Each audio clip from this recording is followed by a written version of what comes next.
मंगेश काळोखेंच्या हत्येचा थरकाप उडवणारा सीसीटीव्ही समोर। काळोखेंच्या हत्येप्रकरणी मुख्य आरोपी रवींद्र देवकर, दर्शन देवकरसह 7 जणांना अटक।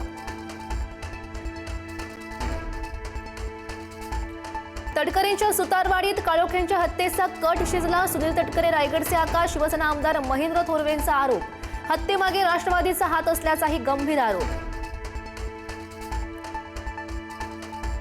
उपमुख्यमंत्री एकनाथ शिंदेंनी घेतली काळोखे कुटुंबियांची भेट। एकनाथ शिंदेंकडून मंगेश काळोखेंच्या कुटुंबियांचे सांत्वन। पुण्यातील गुंड बंडू आंदेकर निवडणूक लढवणार। आंदेकरला मत म्हणजे विकास कामांना मत। बघा मला कसं आणलं लोकशाहीमध्ये। उमेदवारी अर्ज भरायला येताना बंडू आंदेकरची घोषणाबाजी। मुंबईमध्ये भाजप शिवसेनेमध्ये जागांच्या अदलाबदलीचा गुंता कायम। भाजपच्या 128 जागा आणि शिवसेनेच्या 79 जागांवर एकमत। उर्वरित 20 जागांचा फडणवीस शिंदे निर्णय घेणार। नवाब मलिकांच्या कुटुंबियात 3 जणांना उमेदवारी मिळणार का अशी चर्चा। कप्तान मलिक, बुशरा मलिक आणि डॉक्टर सईदा खान यांना राष्ट्रवादीकडून तिकीट मिळण्याची शक्यता। पुण्यात दोन्ही राष्ट्रवादी एकत्र येण्यापूर्वीच फिसकटला। पुढारी न्यूजच्या बातमीवर शिक्कामोर्तब। शरद पवारांची राष्ट्रवादी महाविकास आघाडीमध्ये परतणार असल्याची माहिती।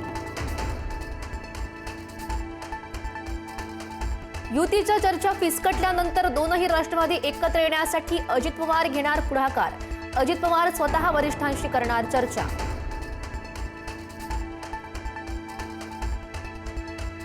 उपमुख्यमंत्री अजित पवारांनी जिजाई निवासस्थानी घेतली अमोल कोल्हेंची भेट। पिंपरी चिंचवडमध्ये दोनही राष्ट्रवादी एकत्र येण्यावर चर्चा झाल्याची माहिती।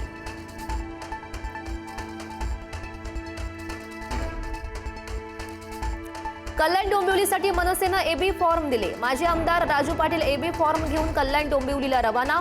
112 जागांपैकी 50 जागांसाठी मनसेची तयारी। येत्या 48 तासात एबी फॉर्मचं वाटप। कोल्हापूर महापालिका निवडणुकीमध्ये महाविकास आघाडीतून शरद पवारांची राष्ट्रवादी पडली बाहेर। शरद पवारांची राष्ट्रवादी, आम आदमी पार्टी आणि वंचित बहुजन आघाडी मिळून तिसरी आघाडी बनवणार। महाविकास आघाडीमध्ये समाधानकारक जागा न मिळाल्यानं घेतला हा निर्णय। कोल्हापुरात महाडिकांची तिसरी पिढी तर सांगलीत वसंतदादा पाटील यांची चौथी पिढी महापालिकेच्या रिंगणात। धनंजय महाडिकांचे पुत्र कृष्णराज तर वसंतदादा पाटील यांचे पणतू हर्षवर्धन पालिका निवडणूक लढवणार। निवडणुकीआधी वाटलेलं सोनं परत करा। पराभूत उमेदवारांना मतदारांकडे मागितलं सोनं। त्र्यंबकेश्वरमधील धक्कादायक व्हिडिओ व्हायरल। गुहागरच्या समुद्रात एकाच कुटुंबियातील 4 पर्यटक बुडाले। मायलेकरू आणि भाचीला स्थानिकांनी वाचवलं, मात्र वडिलांचा यामध्ये मृत्यू। पाण्याचा अंदाज न आल्यानं अपघात। चंद्रपूर किडनी विक्री प्रकरणामध्ये मोठा खुलासा। प्रेयसीच्या नादात मोहालीच्या हिमांशूनं विकली स्वतःची किडनी। प्रेयसीच्या नादात आर्थिक अडचणीमध्ये सापडल्यानं किडनी विकल्याचं समोर। श्री क्षेत्र भीमाशंकर मंदिर 9 जानेवारीपासून 3 महिने दर्शनासाठी बंद। मंदिराच्या सभा मंडपाच्या कामासाठी हा निर्णय। महाशिवरात्रीच्या काळात फक्त 7 दिवस मंदिर दर्शनासाठी खुलं राहणार।